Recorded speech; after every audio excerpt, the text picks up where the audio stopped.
오늘은 그 15번째 시간으로 다윗의 믿음에 대하여 말씀을 전하고자 합니다. 다윗의 믿음을 한마디로 표현한다면은 하나님 마음에 합한 자. 새로 나온 개역 번역의 개영 개정 번역하면은 하나님 마음에 맞는 자. 이것이 이제 다윗의 믿음을 우리가 한마디로 요약한 것입니다. 사람이 사람을 선택할 때는 그 내면적인 면보다는 외형적인 면에 더 많은 우리가 관심을 기울입니다. 외모와 학력과 가정 배경과 재산과 사회적 지위를 우선적으로 우리가 생각을 하죠. 특별히 미디어 시대에 살고 있는 현대인들은 외모에 신경을 많이 씁니다. 어느 정도냐면은 요즘 젊은 남성들 가운데 화장을 하는 젊은이들이 들어있다는 이야기를 듣습니다. 여성들뿐만 아니라 남성들도 그만큼 외모에 신경을 많이 쓰고 있다는 말이기도 합니다. 그런데 하나님께서 보시는 것은 사람의 외형적인 것보다는 사람의 내면적인 것을 더 보신다는 오늘 본문 말씀을 통해서 우리가 발견하게 됩니다. 사무엘상 16장을 보면은 교만하여 하나님의 말씀을 순종치 않는 이스라엘의 초대왕 사울을 폐하시고 하나님께서 이새의 아들 가운데 하나를 세우셔서 사울의 뒤를 잇게 하시는 그 내용이 기록이 되어 있습니다. 사무엘 선지자는 하나님의 명을 받들어서 베들레헴에 살고 있는 이새의 집에 방문을 하죠. 그리고 그 이새의 아들들을 불러다가 면접을 합니다. 큰아들 엘리압을 면접하는 순간에 그의 용모와 그의 신장에 그만 이 사무엘 선지자가 반합니다. 뭐라고 말을 하느냐면은 여호와의 기름 부으실 자가 과연 그 앞에 있도다. 이 큰아들 엘리압이야말로 하나님의 기름 부으심을 받아 사울의 뒤를 이어 왕이 될 사람이 분명하다. 그렇게 생각을 하죠. 그런데 그때 하나님께서 사무엘 선지자에게 뭐라고 말씀하십니까?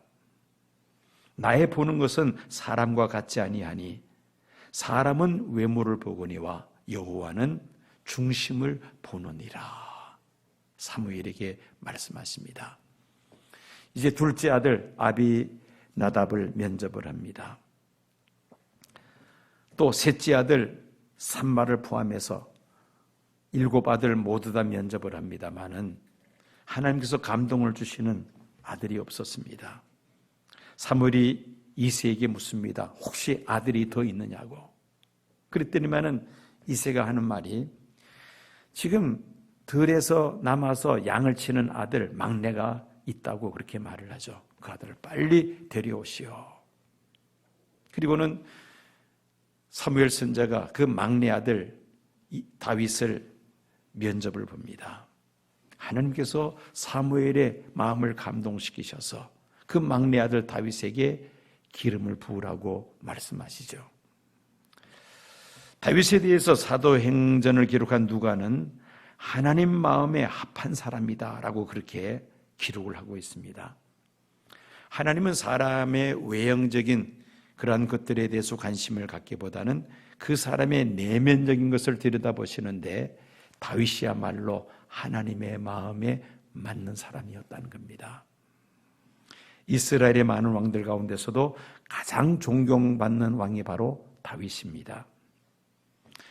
출애굽한 이스라엘 백성들이 가나안 땅에서 하나님 나라의 모형 같은 이스라엘 민족 국가를 견고하게 세운 사람이 바로 다윗이었습니다. 또 다윗은 장차 오실 메시아 왕국의 그림자이기도 했습니다. 신구약 성경에 다윗의 이름이 몇 번이나 반복되어 있느냐면 약 800여 회 반복되어 있습니다. 성경에서 다윗이 얼마나 중요한 인물인지를 새삼 깨닫게 합니다. 하나님은 다윗을 향하여 내가 이새의 아들 다윗을 만나니 내 마음에 합한 사람이라 내 뜻을 다 이루게 하리라고 말씀하셨는데, 다윗은 어떻게 하나님 마음에 합한 자가 될 수 있었는지 그 이유를 말씀을 통해서 몇 가지를 살펴보고자 합니다. 첫째는 다윗은 성실하고 책임감이 있는 사람이었습니다. 우리가 다른 사람들에게 일을 맡길 때에 아무에게나 일을 맡기지 않죠. 일을 맡기면 틀림없이 그 일을 잘 수행할 수 있는 그런 책임감이 있고 성실한 사람에게 일을 맡깁니다. 다윗이 바로 그런 사람이었다는 것입니다. 다윗은 어려서부터 들에서 아버지 양을 치는 목동일을 하였습니다. 나중에 다윗이 사울왕 앞에서 한 말을 자세히 살펴보면은 다윗이 얼마나 책임감이 강한 성실한 사람이었는지를 엿볼 수 있습니다. 사무엘상 17장 34절에서 37절까지의 말씀입니다. 다윗이 사울에게 말하되 주의 종이 아버지의 양을 지킬 때에 사자나 곰이 와서 양떼에서 새끼를 물어가면 내가 따라가서 그것을 치고 그 입에서 새끼를 건져내었고, 그것이 일어나 나를 해하고자 하면 내가 그 수임을 잡고 그것을 쳐 죽였나이다. 주의 종이 사자와 곰도 쳤은즉 살아계신 하나님의 군대를 모욕한 이 할례 받지 않은 블레셋 사람이리이까 그가 그 짐승의 하나와 같이 되리이다.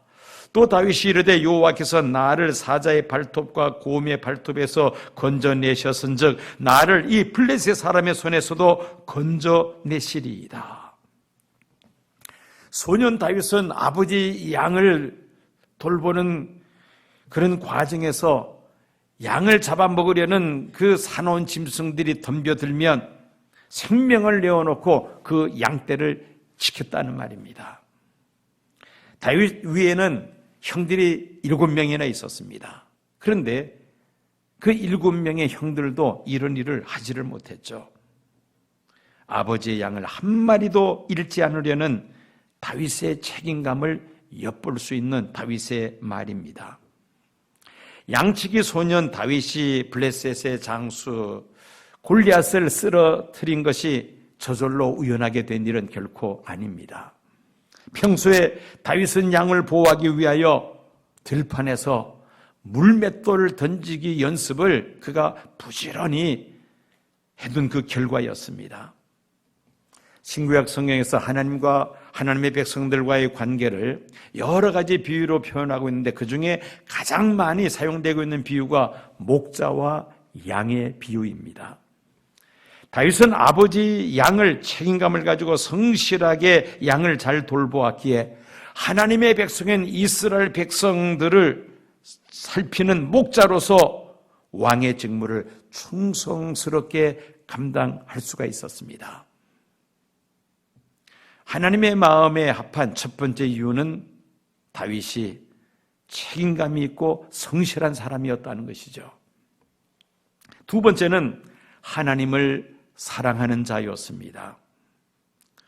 예수님을 3번이나 모른다고 부인했던 베드로에게 부활하신 예수님께서 찾아오셔서 질문하십니다. 내가 나를 사랑하느냐? 베드로는 그 예수님의 말씀에 내가 주를 사랑하이다 3번이나 고백을 하죠. 예수님께서 베드로에게 사명을 맡기십니다. 내 양을 먹이라. 내 양을 치라. 주님을 향한 사랑의 고백이 없으면 하나님의 양을 맡길 수 없다는 예수님의 말씀이기도 합니다. 주님을 향한 사랑의 고백이 이처럼 중요하다는 말입니다. 또 이러한 사랑의 고백을 주님은 기뻐하신다는 말이기도 합니다. 사실 우리가 주님을 사랑하는 마음과 주님께서 우리를 사랑하는 마음, 아마 주님께서 우리를 사랑하는 마음은 우리가 주님을 사랑하는 마음과는 비교할 수가 없죠. 주님께서 우리를 사랑하셨기에 우리가 그 사랑을 깨닫고 그저 조금이라도 주님을 사랑하기 위해서 우리가 애를 쓰는 것입니다. 하나님께서 다윗에게 내 마음에 합한 사람이라 말씀하신 것이 다윗이 하나님을 그만큼 사랑했기 때문이었습니다. 시편 18편 1절 말씀 보면은 나의 힘이 되신 여호와여 내가 주를 사랑하나이다. 다윗은 하나님 앞에 고백하는 내용을 우리가 볼 수 있습니다.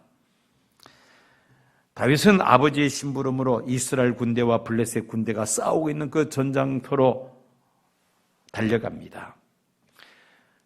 이 블레셋과의 전장터에 군인으로 싸우고 있는 형들에게 먹을 양식을 전달하기 위함이었습니다.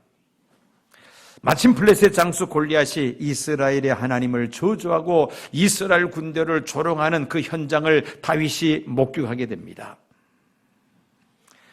골리앗은 이스라엘 진영을 향해서 여러 사람들이 싸울 것 없이 나와 1대1로 맞서 싸울 사람이 있으면 나오라고 그렇게 말을 합니다.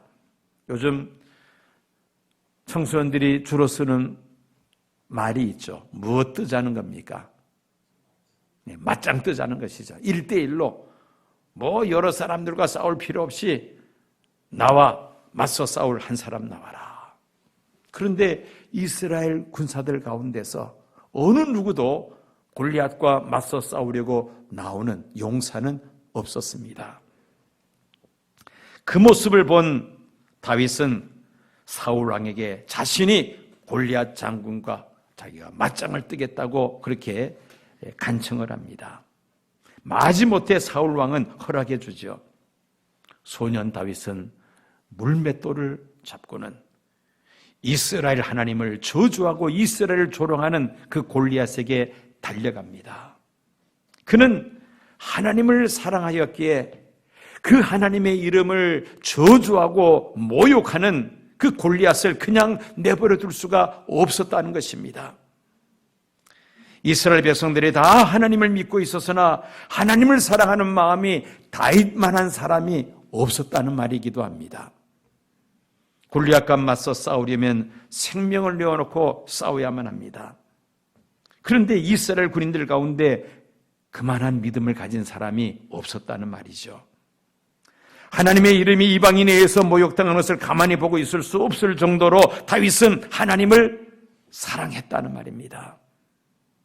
하나님을 사랑하는 그 다윗의 마음, 그 중심, 하나님 마음에 합한 자였던 것입니다. 세 번째로 다윗은 성전을 사랑하는 마음이 특심한 사람이었습니다. 예수님께서 6월절 예루살렘 성전에 들어가셔서 성전을 청결하게 하는 일을 하십니다. 6월절에 수많은 디아스포라 유대인들, 다른 나라에서 살고 있는 유대인들이 이 절기를 지키기 위해서 예루살렘으로 몰려듭니다. 그런데 그들이 예루살렘 성전을 방문하면 꼭 해야 될 일이 성전세를 내는 것입니다. 그런데 그 성전세는 자기가 살고 있는 나라의 돈으로 지불할 수 없습니다. 유대인들이 사용하는 화폐 세겔로 성전세를 내야만 합니다. 그러려면 환전을 해야 되죠. 자기가 살고 있는 나라의 돈을 세겔로 환전을 해야만 합니다. 그런데 문제는 환율이 문제입니다. 환율. 이거는 부르는 게 값입니다. 그러니 이 환전상과 대제사장은 긴밀하게 결탁이 되어 있습니다. 아무나 예루살렘 성전에서 환전할 수는 없는 것입니다.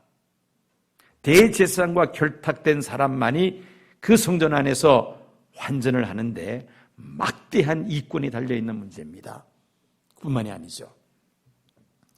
하나님 앞에 희생제물을 바치기 위해서 희생제물을 성전에서 사고 팔고 합니다. 그런데 아무나 성전에서 장사할 수 없습니다.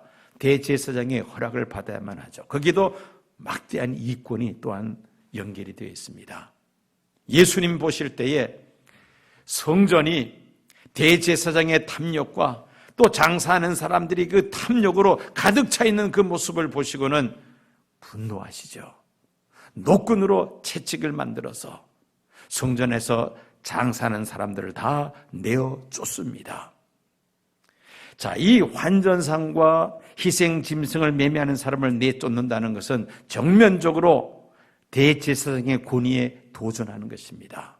누구도 이 문제에 대해서 터치를 못하는데 예수님은 노끈으로 채찍을 만들어서 환전상의 상을 엎어버리고 채찍으로 그 짐승들을 성전 바깥으로 다 쫓아내고야만 합니다.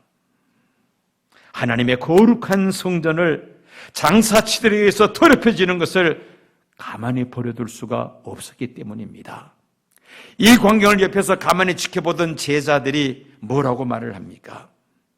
다윗은 시편 69편 9절 말씀을 인용하면서 이렇게 제자들이 말을 합니다. 요한복음 2장 17절 보면은 제자들이 성경 말씀에 주의 전을 사모하는 열심이 나를 삼키리라는 것을 기억하더라. 성경 말씀에 주의 전을 사모하는 열심이 나를 삼키리라는 것을 기억하더라. 여기서 성경 말씀이란 시편 69편 9절 말씀을 가리킵니다. 시편 69편 9절에 기록된 주의 전을 사모하는 열심이란 누구의 열심을 가리키는 것일까요? 시편 69편을 쓴 다윗의 열심입니다. 성전을 사모하는 다윗의 열심이 특심했다는 말입니다. 다윗은 이스라엘 영토를 크게 확장하고 왕권을 견고히 다진 후에 그가 하나님 앞에 기도합니다. 하나님, 제가 하나님을 위하여 성전을 건축하겠습니다. 그런데 하나님께서는 허락지 아니하십니다. 이유는 다윗이 영토를 확장하는 과정 속에서 많은 전쟁을 치릅니다. 너무도 많은 피를 흘립니다. 그래서 하나님은 다윗을 통해서 성전 짓는 것을 허락지 아니하시죠. 대신 아들 솔로몬을 통해서 성전을 건축하게 하리라고 말씀하십니다. 다윗은 자신의 손으로 성전을 건축하지는 못하지만은 아들이 성전을 건축할 수 있도록 성전 건축에 필요한 그 엄청난 자재들을 하나님 앞에 봉헌을 합니다. 그만큼 다윗은 성전을 사모하는 열심이 특심했다는 말입니다. 하나님은 주의 전인 예루살렘 성전을 사모하는 열심이 특심한 예수님을 향하여 이는 내 사랑하는 아들이요 내 기뻐하는 자라고 말씀하신 것처럼 주의 전을 열심히 사모하는 다윗을 향하여 내 마음에 합한 사람이라고 말씀하시는 것입니다. 여러분, 얼마나 여러분들은 교회를 사랑하십니까? 열심을 가지고 교회를 사랑하는 성도들이 바로 하나님 마음에 합한 자인 줄로 믿습니다. 네 번째로 다윗은 하나님을 온전히 의지하는 믿음의 사람이었습니다. 그가 사울 왕의 미움을 받아 쫓겨다닐 때 여러 차례 죽을 뻔한 고비들을 넘기게 됩니다. 심지어 사울 왕이 그 가까운 지척거리에서 창을 들어서 다윗을 향하여 던졌습니다마는 다행히도 그 창을 다윗은 피하죠. 피해 다니는 다윗을 잡기 위해서 사울은 군대를 풀어서 이 잡듯이 유다 전역을 뒤집니다. 다윗은 굴에 숨어 있다가 두 번이나 사울을 죽일 수 있는 기회가 있었습니다마는 하나님께서 기름 부어 세운 왕을 내가 어떻게 해칠 수가 있느냐. 사울 왕을 해치지 않습니다. 사울 왕에 대한 심판은 하나님께서 하시는 것이라는 믿음이 있었기 때문이죠. 그러면서 또 다윗은 쫓겨다닙니다. 유대 땅에서는 피할 곳이 없어서 블레셋으로 피신을 할 정도였습니다. 그는 피신하면서도 하나님께서 나에게 기름 부으셨으니 반드시 내가 사울의 뒤를 이어 이스라엘의 왕이 될 것이라는 그 믿음을 가지고 그는 그 어려운 고비들을 지혜롭게 잘 극복을 합니다. 자신의 힘과 자신의 지혜를 의지하지 아니하며 오직 하나님만을 의지하는 믿음으로 하나님의 마음에 합한 사람이 되어서 마침내 이스라엘의 왕이 되었으며 하나님의 뜻을 이루어드리는 하나님의 종이 된 줄로 믿습니다. 다섯 번째로 다윗은 자신의 잘못을 시인하고 회개하는 사람이었습니다. 이스라엘의 가장 존경받는 칭송받는 왕이라고 다윗이 알려져 있지만은 실상 다윗에게는 큰 죄들이 있었습니다.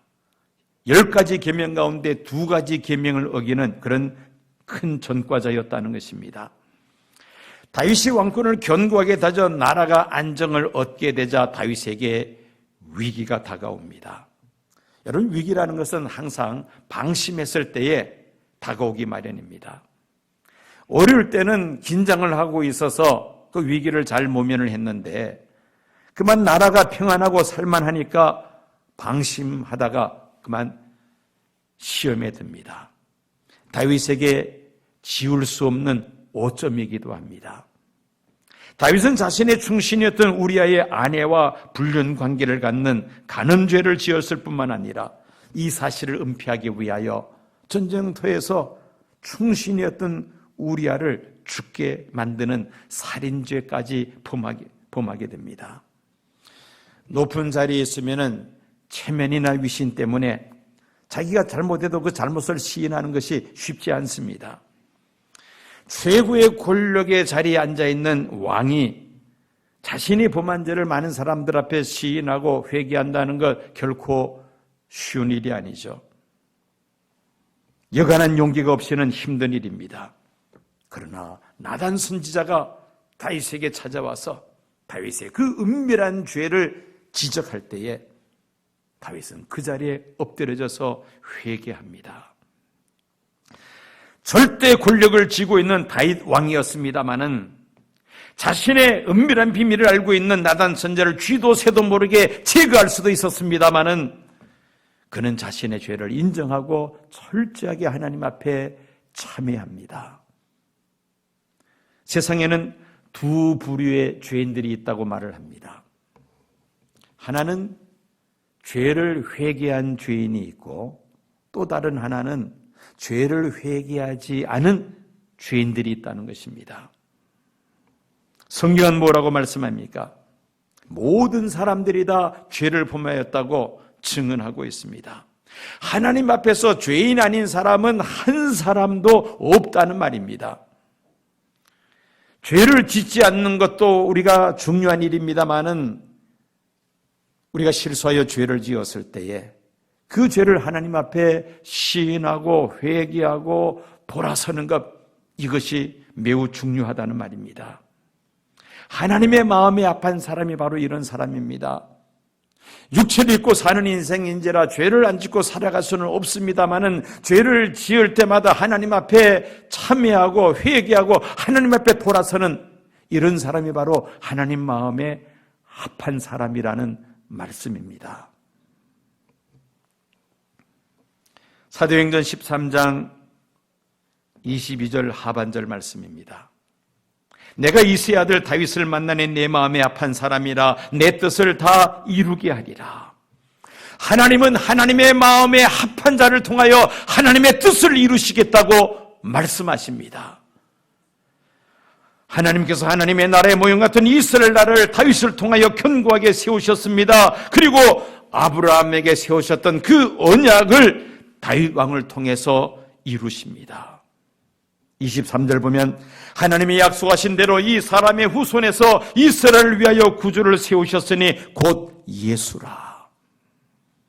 하나님께서 약속하신 대로 다윗의 씨에서 이스라엘을 위하여 구주를 세우시는데 바로 예수 그리스도시라는 말씀입니다.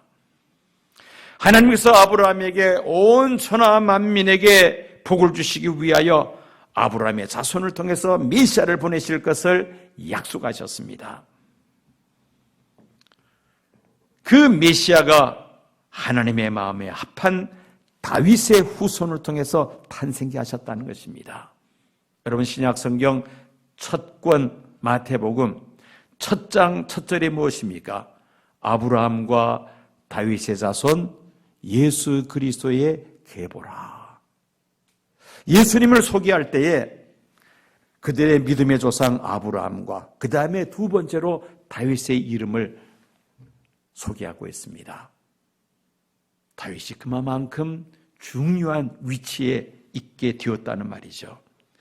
수많은 믿음의 선진들 가운데서 믿음의 조상 아브라함과 다윗의 이름만을 소개하고 있습니다. 그만큼 다윗은 인류를 구원코자 하시는 하나님의 역사에서 매우 소중하게 쓰임받은 인물이라는 말씀입니다.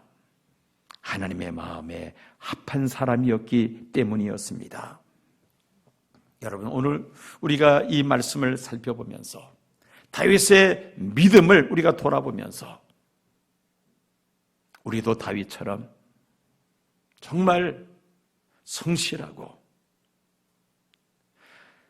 책임감 있는 그런 삶을 살아갈 뿐만 아니라 주님을 사랑하는 마음이 늘 우리 안에 샘솟듯 솟아나서 내가 주님을 사랑합니다. 늘 이 고백을 하면서 살아가며 또한 성전을, 교회를 사모하되 다윗처럼, 예수님처럼 교회를 사랑하는 마음이 탁심한 그런 마음을 가지고 우리가 하나님을 섬기며 또 우리가 하나님을 의지하되 다윗처럼 전적으로 살아계신 하나님만을 의지하는 믿음으로 역사할 뿐만 아니라 행여나도 우리가 믿음으로 사는 과정 속에서 실수하여 쓰러지고 넘어질 때에 우리가 아주 주저앉지 말고 뒤로 물러서지 말고 우리의 잘못을 하나님 앞에 회개하고 뉘우칠 때에 하나님은 우리의 모든 죄와 허물을 예수님 십자가 피로 깨끗하게 씻어주시고 우리를 다시 일으켜 세워주셔서 하나님의 마음에 합한 자로 쓰임을 받을 뿐만 아니라 하나님의 뜻을 온전히 이루어드릴 수 있는 저와 여러 성도님들이 되시기를 축원합니다.